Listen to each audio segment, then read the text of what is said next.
This is the book of Jeremiah, chapter 5, verses 11. For the house of Israel and the house of Judah have dealt very treacherously against me, saith the Lord. They have belied the Lord and said, it is not he, neither shall evil come upon us, neither shall we see sword nor famine. All praises to Yahweh by Hashem Yahweh Shai by Hashem Wabrakakadash. Double honors to the elders and the apostles of Great Millstone. Peace and blessings to the hopeful elect throughout the four corners of this whole entire earth, no matter where, whom they may be or what they may look like. To the rest of the church who believe as well, including you women, to the dead in Yahweh Shai also, and the water to Yahweh Shai, because without him enduring and going to that cross for the nation of Israel, none of this would even be possible, period, point blank, whatsoever. So let's reflect on this verse again. In the book of Jeremiah, chapter 5, verses 11. For the house of Israel and the house of Judah have dealt very treacherously against me, saith the Lord. In fact, let me pull up my blue letter right quick. Give me a second.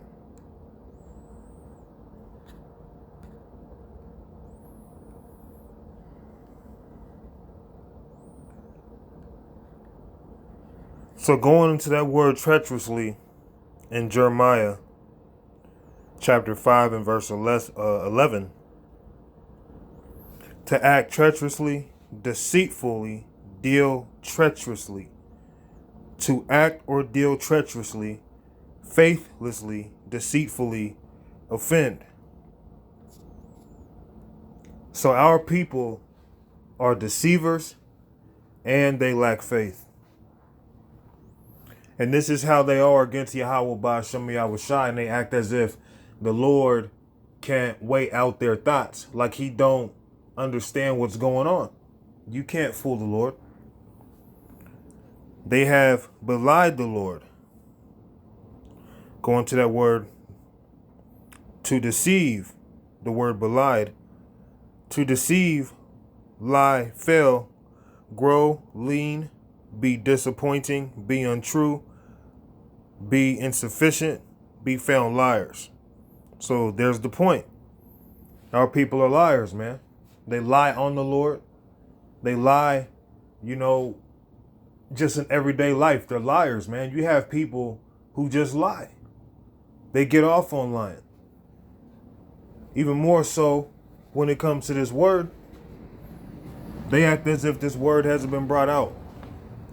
The word is out. This word has been spread throughout the whole earth.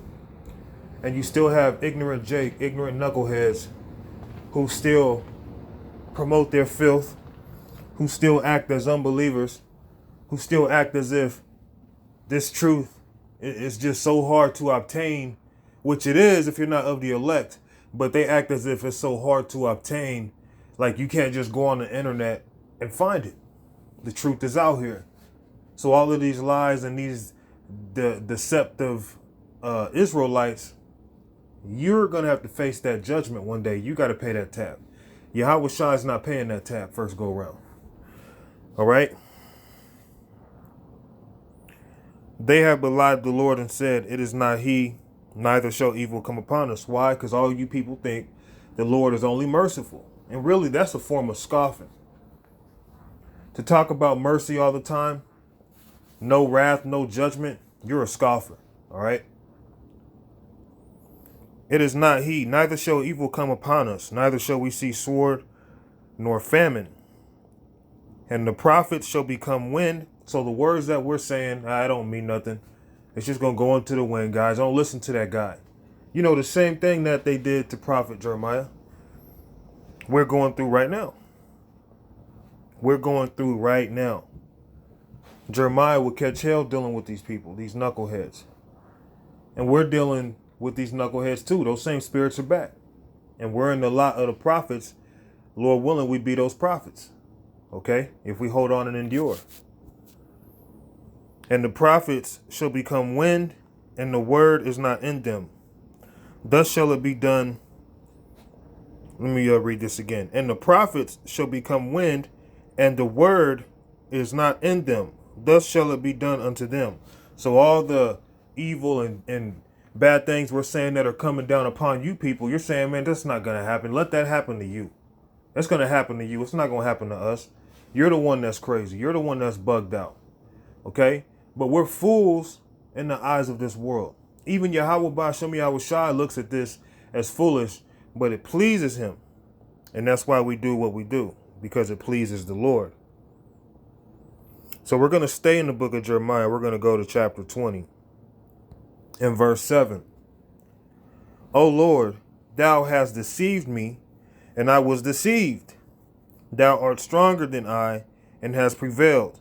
I am in derision daily. Everyone mocketh me. So Jeremiah was catching hell, dealing with people who are just ignorant and hard-headed. But if Jeremiah would have considered that this is all about the elect, and this isn't about all of Israel, Jeremiah would have had less frustration at that time. But Jeremiah is back on earth. And if he's woken up, Jeremiah could still be in the world. Jeremiah could be in his truth. But either way it goes, once he's woken up, he's going to acknowledge the elect. He's not going to be as frustrated as he was back then. Because when you understand this is about the elect, you don't get messed up in your mind and asking, is it me? Is it how I teach? What's going on? Blah, blah, blah, blah. The Lord is the one bringing the people in. False prophets can bring in 1,000 people. It's not about bringing in everybody. Okay, it's about the elect. But I'm going to keep going. And since I spake, I cried out. I cried violence and spoil, because the word of the Lord was made a reproach unto me, and a derision daily. Then I said, I will not make mention of him, nor speak any more in his name. So Jeremiah, he was so just burnt out with dealing with our people being wicked, he didn't want to teach. But as you read forward, as I'm going to do, but his word was in mine heart as a burning fire shut up in my bones. And I was weary with forbearing, and I could not stay. So Jeremiah in the spirit is like, man, I don't even feel like dealing with you niggas. I don't want to deal with our people because they're so evil. But the spirit was on him and saying, but this is what I got to do. The spirit's on me to do this. So this shows you don't make yourself a prophet. A lot of you might see what we're doing and get inspired and think, oh man, I want to be able to do that. Go out there and call the white man the devil and da-da-da-da-da-da. But we didn't make ourselves prophets, because with being a prophet, you got to deal with a lot of hell, man. You got to deal with a lot of opposition. It's not a job that a sane man would want. These men who are considered prophets, it just fell in their lap, man. It's just how the Lord did it. Something in their spirit said, this is what you're going to do. And it was the spirit of Yahweh Ba'Shem Yahweh Shai. So you can't make yourself a prophet. So just as Jeremiah didn't even want to talk to our people because they were so evil, he still was doing it because it was in his lot to be a prophet. Okay, even in the womb, the Lord already knew him and made him to be a prophet. So he couldn't go against that. So although we're dealing with scoffers and scorners just like the men before us were, there's going to come a time, this is the book of Jeremiah chapter 16 and 16, where we're not going to be fishing no more. Because we are fishers. We're spiritual fishers. All right? Jeremiah 16 and 16, behold, I will send for many fishers, saith the Lord. And that's what the men are doing on the highways and byways. We're presenting this word, and this word is like a net, and we're trying to catch fish. But we don't always catch fish. There's men who may not catch any fish. There's men who may catch a multitude of fish. There's men who may catch a boot and a tire. And he has to throw those back in the water. And then he catches a fish and the fish got 3 eyes. He got to throw it back in the water, man. Like there's going to be a whole lot of trials and tribulation during this fishing process. But we're not going to be fishers forever.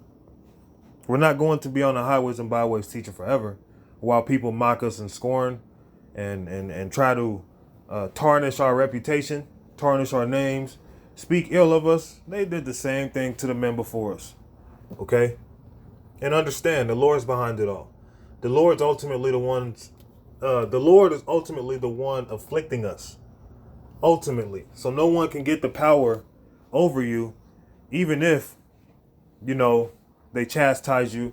No one can have the power over you and say, it's because of me. The Lord's doing it. Anyway, behold, I will send for many fishers, saith the Lord, and they shall fish them. So after all the elect is sealed, we're not going to be fishing no more. And after will I send for many hunters, and a hunter kills. A hunter doesn't go around laying out bubble gum and trails of Pop-Tarts and leading you to a playhouse full of games and tokens, man.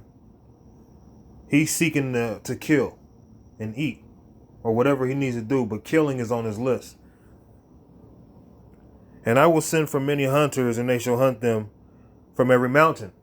So there's going to come a time where the Lord is going to give his men that are in earthly bodies, spiritual bodies. And once those men receive those spiritual bodies, they're going to have the ability to go around throughout the whole earth, slaying everyone on the Lord's hit list. And no one's going to be able to hide, no matter where they may hide. They might try to hide in bunkers. They might try to hide in the mountains somewhere. Those men are going to seek them out as killing machines that nothing can escape from. Because now those men are going to be the gods they were meant to be in those spiritual bodies. So all the scoffers and scorners, they're not going to have the last laugh when they see those spiritual bodies, and they're terrified at the sight of what you look like in your new body. So all the frustrations and things that we go through now, it's not even a big deal. Let's go to the book of John, chapter 21 and verse 2. There were together Simon Peter and Thomas, called Didymus, and Nathanael of Cana in Galilee, and sons of Zebedee, and the two others of his disciples. Simon Peter saith unto them, I go a fishing. They saith unto him, We also go with thee. They went forth and entered into a ship immediately, and that night they caught nothing. So seeing right now we're spiritual fishers, we can apply us being in this truth to actual fishers. Okay? Because Simon Peter and Thomas, you had men who were actually fishers as a job. Okay? So imagine as a fisherman, you go fish and you don't catch anything. How frustrating that would be. I remember one time back in the world, I went fishing with my brother. It had to have been the hottest day out the whole year. It was scorching. And we had to have been out there for 13 hours, like no joke. So determined to catch a fish. I was ready to go. I was frustrated. I was just ready to go. In my mind, I'm like, you know what? I ain't fishing ever again. I was just frustrated. I was through with it. And you know what? I haven't went fishing since then. And really, I'd like to go fishing. I just haven't done it. But he was so determined to where he just kept us there. And him being the older brother, he was the one driving at the time. But we didn't catch anything.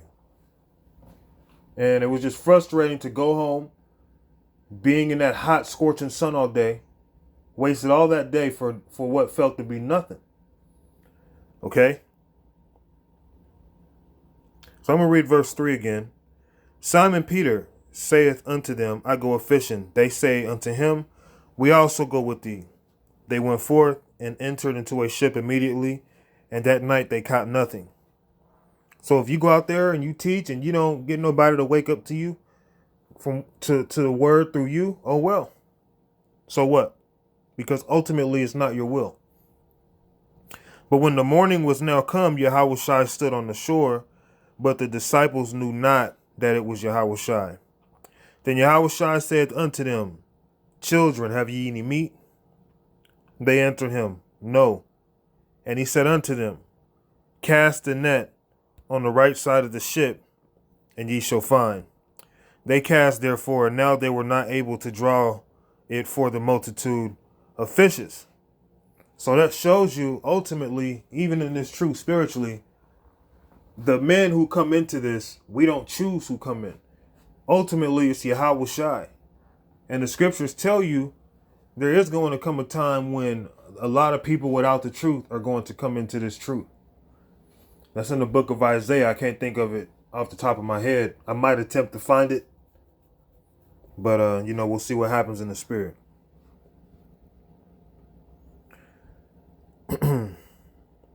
And he said unto them, cast the net on the right side of the ship, and ye shall find. They cast therefore, and now they were not able to draw it for the multitude of fishes. Therefore that disciple whom Yahweh loved said unto Peter, it is now the Lord. Now when Simon Peter heard that it was the Lord, he girt his fisher's coat unto him, for he was naked, and did cast himself into the sea. And the other disciples came in a little ship, for they were not far from land, but as it were 200 cubits, dragging the net with fishes. So they had a multitude of fish, ultimately because of Yahweh Shai. So the multitude of people that come into this truth is not going to be because of our own doing. We may catch nothing. If it's outside the Lord's will, it's just not going to happen. But if it's the Lord's will, you're going to bring people in based off of how the Lord wants people to come in through you. So there's no need to get frustrated or, looking at these scoffers to a point of allowing them to put a damn flat tire in your day. They do, vex you and get on your nerves. But remember, the spirits that are on them work for the Lord. And the Lord is who you serve. And the Lord is the one who protects you. So think about how that works. All right. And ultimately, if we be of the elect, we already won anyway. Well, let's close. Let me see. This is Ecclesiastes 9 and verse 16. Then said I, wisdom is better than strength. Nevertheless, the poor man's wisdom is despised. So that's another reason why people, they don't want to hear what we have to say, because we're not on the level of a president or, the modern day celebrity being these musicians. Okay. People aren't looking at the men of the Lord with any reverence or honor, and that's okay because we're not supposed to. It's not our time. But when a rich man says certain things, people listen because of their status in this world. Imagine if the Lord made Ice Cube and Ice-T prophets, how everybody would listen. Well, he's not going to do that. Okay? You have certain celebrities and certain people of this world, they might, be living a comfortable life, but the Lord is looking at them like, you ain't special to me. You're not the ones I'm dealing with. All right? He's dealing with the prophets, those who the world looks at and disregard. Then said I, wisdom is better than strength. Nevertheless, the poor man's wisdom is despised, and his words are not heard. The words of a wise man are heard in quiet, more than the cry of him that ruleth among fools. And that's why you come to certain brothers' pages, it's almost like it's just quiet. Here it is. They're speaking knowledge, wisdom, and understanding, and there's really no traffic. But really, it's being heard. Yahweh Ba'Shem Yahweh Shai says his word will not go out void. It's being heard. It ultimately is being heard, okay? The Lord hears his word going out through his men. He reacts. He's doing things based off of us bringing this word out. It's not about did such and such listen or who is subscribed and who liked it and who disliked it. It's about getting the word out. Okay? The words of wise men are heard in quiet, more than the cry of him that ruleth among fools. Okay? So you have people, they have an abundance of people who listen to them, but that's because the people who listen to them are fools anyway. So it doesn't matter. Wisdom is better than weapons of war, but one sinner destroyeth much good. Okay, so wisdom is better than weapons of war. This is our weapon. Knowledge and wisdom shall be the stability of thy time. So when these evil times come, it's through this wisdom that we're going to be good. The people who scoff against this truth, they're scoffing against the tools, the weapons that they're going to need to sustain this battle coming known as Jacob's trouble. And it's going to be a trouble like never before. Okay, so to hell with all these scoffers and things, man. There's a verse I said I was going to attempt to find. This may not be it. No, that's not it.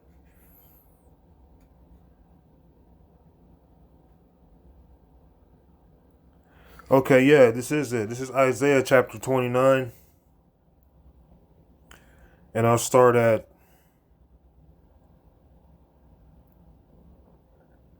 I'll just read 23.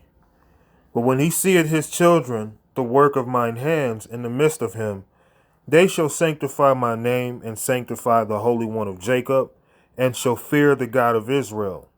They also that erred in spirit shall come to understanding, and they that murmured shall learn doctrine. So in the kingdom, ultimately all of us are going to have this truth. But even on this side, you're going to have a lot of people who may be scoffing and scorning. The Lord's going to bring them in, draw them in at the last minute. But in the kingdom, all of our people are going to have this truth. We're not going to go off ever again, period, point blank. Okay?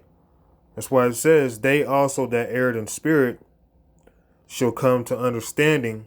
So those who disregard this message, they lack understanding. And they that murmured shall learn doctrine. And that doctrine is the doctrine found within the scriptures, broken down properly. All right, so I'm going to go ahead and close it out right there. All praises to Yahweh, Bahasham, Yahweh Shai, Bahasham, Wa Rakakwadash. Shalom.